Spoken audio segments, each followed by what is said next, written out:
Columbia CSL. You know, it is such a delight to be with you once again, and also to welcome in those joining us from far and wide.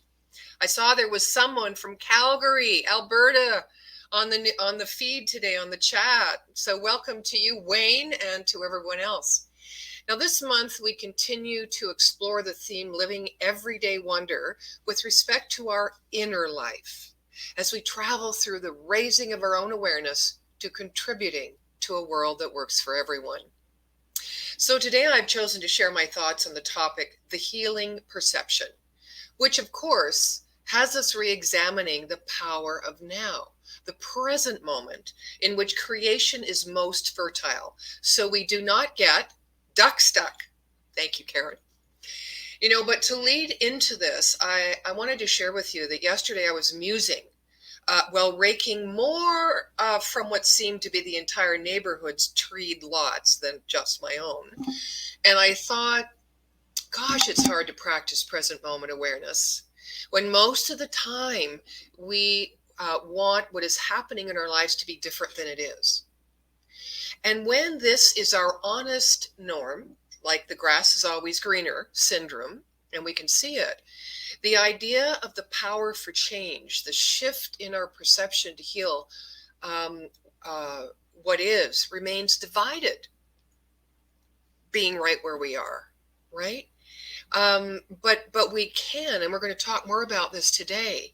It's almost like, if I can't be in the moment, how can I embrace what is and start healing it, meaning shifting it? So why is the most simple of concepts understood at the level of soul recognition and resisted by our intellect? Now, perhaps we are in resistance again to what is, and more so how we feel about what is. We all know that when we finally allow ourselves to go into the feeling, especially when it can be described as sadness or loneliness, grief, and we cry or scream or self-care, we return revitalized. We return lighter and more ready, less resistant to possibility. It is here where we are guided by our soul, and an energetic synchronicity starts happening, and new sensations, ideas, and experience are attracted and follow. Releasing our emotion, our feelings, goes a long way in contributing to revealing the wholeness, oneness, and goodness within us. The healing perception. So instead of asking what needs to be healed, we could reframe it and ask instead, where in my life right now can I reveal, demonstrate in my mind, wholeness, oneness, and goodness, the perfection of God's love acting through me? Now, this energetic synchronicity I just mentioned, I think happens in part due to our forethought and intention for it to do so, in part our quality of consciousness or our presence of mind, and in part through our trusting the law in action. Or otherwise stated, the natural, logical, sequential order of the universal creative process unfolding. So to bridge the divide within us that comes from a perception of separation rather than one of unity and oneness with this God of our understanding, spiritually speaking, and demonstrate a peaceful life and a peaceful relationship, we need to develop a healing perception. So developing this perception asks us, of course, what is mine to do in creating this inner peace? And it further has us ask questions like, who am I really? What do I need? That is a big stumbling block. I know for me, my mind is so busy ahead of myself, planning, organizing, controlling, getting things ready, What is my need right now? Bringing ourselves back. And how can I take responsibility to get my need met without getting in the way of others getting their needs met? Also, what is mine to do in creating inner peace is to learn and keep learning through expression and therefore experience of my authentic self.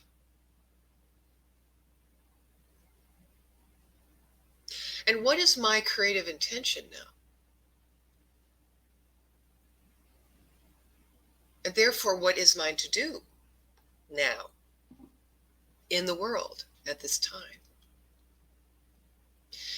When we move through those questions, naturally, we start to create a peaceful responsiveness, which can include nonviolent action, standing for something in the energy and vibration of that something instead of against something.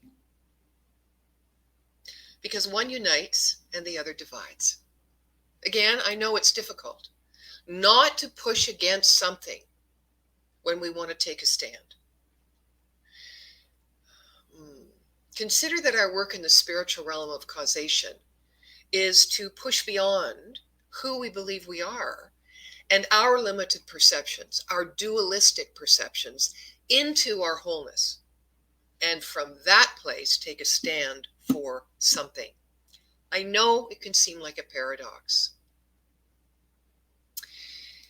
I read once a physicist saying, paradoxes are thrilling. A paradox announces a new order. And as a new order, it may involve things that we're absolutely unprepared for. But we sit up and pay attention to what they have said. Science embraces paradox when it enters the world of mysticism. One of our modern day sages, Osho, says that's what happened in modern physics when for the first time they discovered electrons. A great problem arose, the greatest that science had ever faced. What to call it? Because it was behaving very illogically. It was behaving as a wave, and also a particle, simultaneously, which is absolutely absurd. It's not logically possible. Either something is a particle or it is a wave.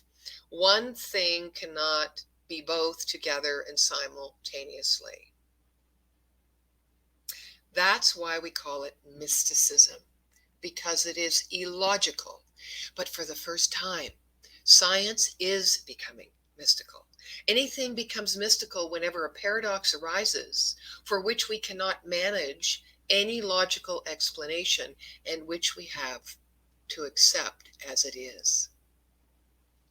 This is one of the greatest paradoxes, that each individual is universal and yet individual. Each wave is part of the same ocean, yet each wave is unique. No other wave is like it, although all waves belong to the same ocean. How about this one? In order to live, we have to know how to die. Or how about that forgotten language of talking to our body, mind? How illogical is that? And an incredible doorway to healing ourselves, the same mystical, paradoxical quality. How to get out of our own way through becoming more intimate with ourselves. Take a breath. Right now, together, we are entering the midpoint within the 64 days of the season for nonviolence, where we have an opportunity to be mindful about how we treat ourselves and each other. From January 30th, the anniversary of the death of Gandhi, and April 4th, the anniversary of the death of Martin Luther King, we can become an observer of our own lives, as in where peace is felt and where peace is absent.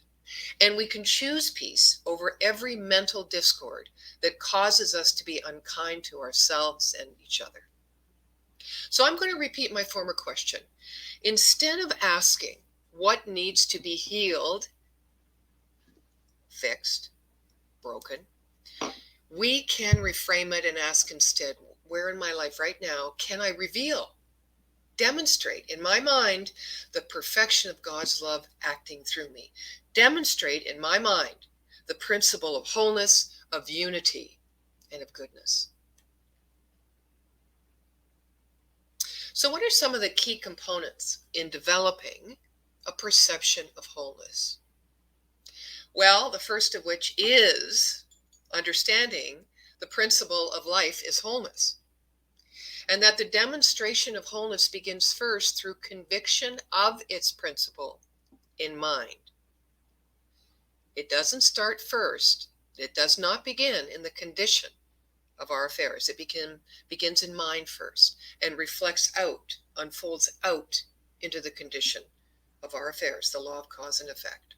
Secondly, that we are the co-creators of our reality, and that our role in creating our destiny is to be responsible for our own perceptions, decisions, and responses. Thirdly, it is to understand that within this principle of wholeness, all already exists and is available in our experience as we affirm it to be so and are open to receive it. I'm going to repeat that. All already exists and is available in our experience as we affirm it to be so and as we are open to receive it. That all has been given and remains sourced right where we are and accessible as we are, the gift of God expressing. Lastly, that nothing needs to be healed except our thought about something. Healing occurs in the movement from separation to unity. Healing occurs in the movement from separation to unity.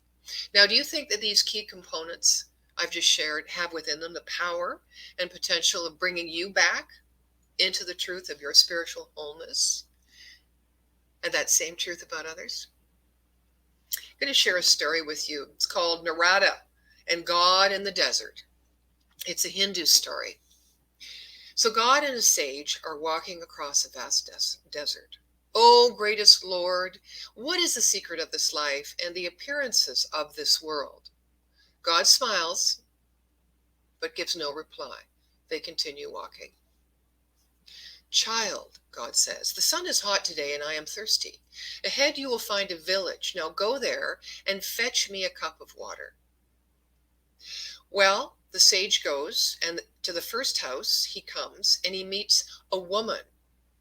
And the woman looks into his eyes, and he forgets God's command and the reason for his mission.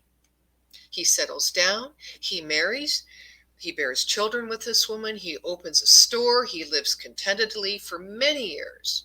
And then the monsoon season comes and breaks out over the village. Well, he gathers his family up on higher ground, but the wind takes his one son. And then he lets go of his one daughter from his arms. His wife is washed away. There is not one living thing left. Almost mad with sorrow and abandonment. Death is in the air. There is little to do but weep. Suddenly, the voice, "Child, where is my cup of water?" is heard. He throws himself at his Lord's feet and begs for forgiveness. I forgot what you asked of me." Now, do you understand the secret behind your life and the appearances of this world? The story of Narada tells the greatest story, the story of a return to the reality that is always with us. Narada begs God to explain the mystery of existence. God complies not with words, but with demonstration. The same demonstration that we are all living through in this very moment and that we call our lives. Why? Because God works through us. More specifically, works through our deepest core beliefs, our expectations, and our feeling behind that truth.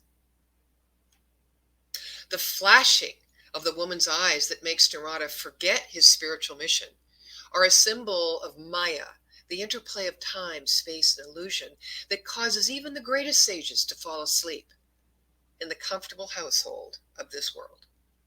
Yet ironically, the whole time, Narada and we are immersed in the cosmic dream. The whole time we are growing up, marrying, bearing children. I was going to say bearing children and burying children, suffering the fortunes and pleasures of life. In reality, we too are alone with God at our side in the endless desert of infinity and possibility that stretches out in all directions. So let us affirm the aforementioned key components of creating a perception of healing or wholeness by moving within the science of mind philosophy and the spiritual principles it teaches. On the point of understanding that all has been given, that's a tough one, right? We see in limited proportion, right? And we most often see what we don't have rather than what we do. Nevertheless, all has been given. In other words, the infinite possibility of expression, experience in life is at our fingertips, should we choose it. Should we choose and create a new reality for ourselves. Why? Because we are the gift of God expressing right here and right now. In religious science, we hear that God, or universal intelligence, because its nature is infinite, is unknown, but unknowable. That a lot of people are confused with this. Well, if it's infinite, but yet unknown and unknowable, how can we accept or make room for the fact that actually the fullness of this universe and every gift and every possibility and the creative power is sourced right where we are when I'm feeling or experience the paradox, right? So it may sound like a contradiction, but the very idea of God is man, but man is not God, is at the bottom of this often challenging idea. So how do we even know there's a God? If we were to go on a witness stand and take an oath that we knew there was a God, what would our answer be as proof? What evidence do we really have? Have we touched God? Seen God face to face? How would you describe God? Can God be described? God is not like anyone can imagine or think about, because any idea of God that we entertain within our mind must be finite. Any idea of God we may have, we may have created within ourselves or learned from someone else, including the revered sacred book called the Bible and many others. Who gave you your ideas of God? Are your ideas of God man-made, or are they the result of inner, direct experience? To Jesus, who had realized his complete oneness with God, God meant Father, the Father within. To us, when we hear the word Father, various and similar concepts come forward. In childhood, in this modern age, children think of their parents as providers, there to do their will, fill their needs and wishes, support their hopes and dreams. This idea of Father has been especially projected onto God the Father. A God that can be persuaded, and a God that is just waiting to grant us favors, even heal for us. But in religious science, we are invited to look at the idea that there is no such God, that we do not need God's favor any more than we need man's favor. For all of God's favor you and I need, we already have. God is the creative principle of this universe, producing a divine natural order of life, and its nature is an infinite, all-embracing love. It supports life. No one prays to God for the sun to rise in the morning or to set at night. No one prays to God to arrange the incoming and outgoing tides, or to have roses come from roses, or to change the laws of automotive engineering or airplane dynamics. In short, we seem willing to let God run the universe in its natural order until our own little selves become involved. At which point, many of us revert back to the idea that God is judgmental and withholding. And there is another way we must need to be to get the more in this universe that is laid at someone else's feet. God has provided more food in the earth and in the sea than all the people on this face of the planet can consume. To experience the grace of God or the fullness of infinite intelligence, we must align ourselves with it and receive its grace as it is flowing in each moment as it presents itself.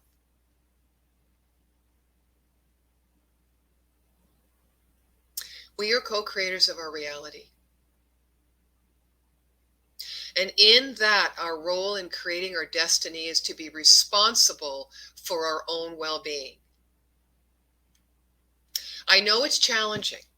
It also gets more complicated by both the perceived chasm between an existing set of difficult circumstances and the power within us to create when we either are ignorant of this power that works through us and we judge ourselves or others for having been the creator of these challenging circumstances.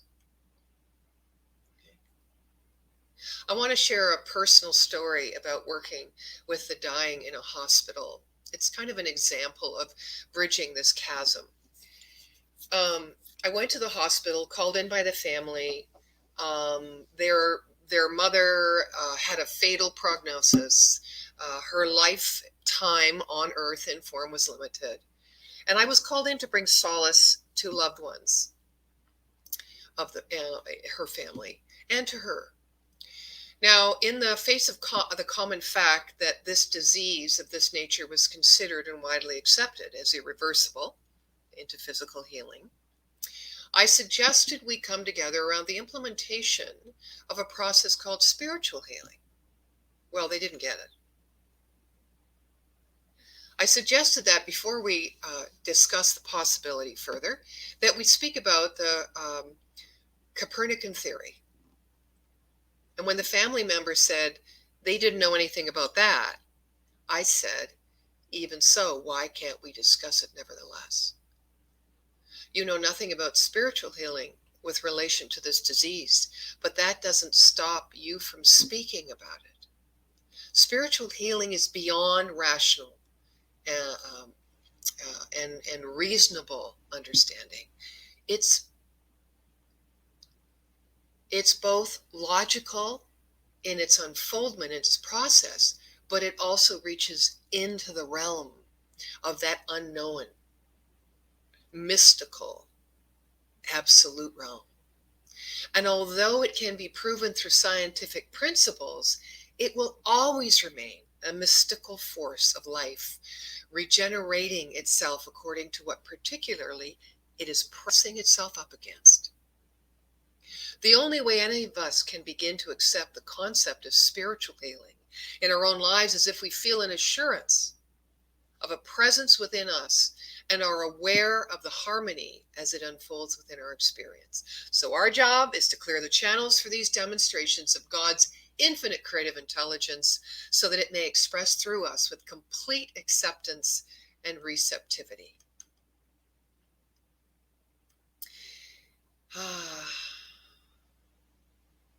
Most commonly verbalized resistance to this particular philosophy is that, oh, it's pie in the sky, it's idealism, how can this be?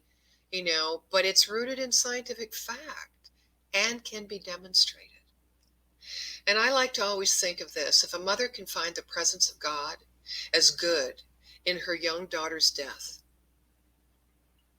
is it not possible that each of us can open to the possibility of good, a gift, within the world events, build that bridge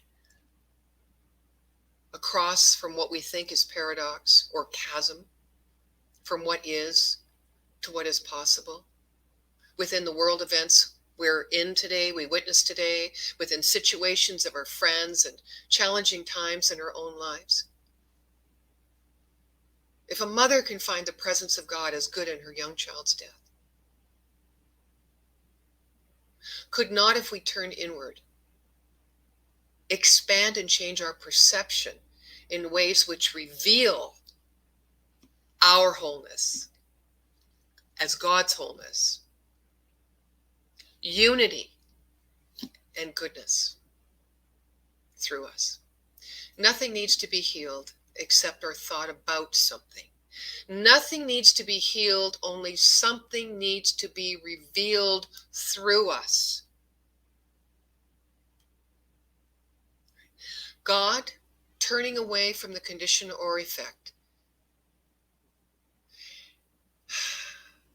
as only one expression of the life of God, and turning towards the gifts found within the rippling effect, from which a new cause, as our new thought is born anew, is possible at all times.